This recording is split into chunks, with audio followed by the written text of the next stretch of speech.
Всем привет! Сегодня будем готовить обалденный лимонный муссовый торт без выпечки. Если вы любите десерты легкие, неприторные, освежающие, то этот рецепт точно для вас. Первым делом измельчаем печенье. Оно должно быть измельчено очень и очень мелко. Добавляем растопленное масло и все перемешиваем.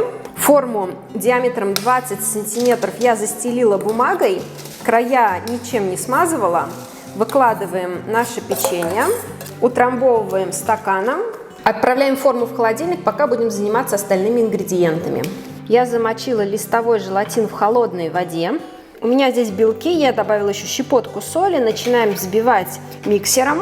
Вот когда у нас белки в таком состоянии, добавляем половину всей сахарной пудры, приблизительно на глаз, и снова все взбиваем.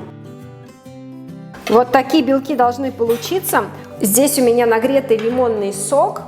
К нему добавляю желатин. Вот так вот его достаем из воды и хорошенько отжимаем от лишней воды и добавляем к лимонному соку. И он очень быстро растворяется.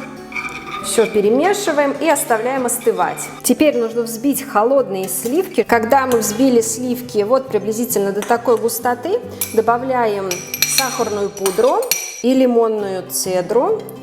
И снова все уже до конца взбиваем. Сливки взбиваем до состояния, когда они вот так вот держат форму на венчике. Добавляем частями белки к сливкам и начинаем перемешивать снизу вверх, так же, как мы перемешиваем обычно бисквит.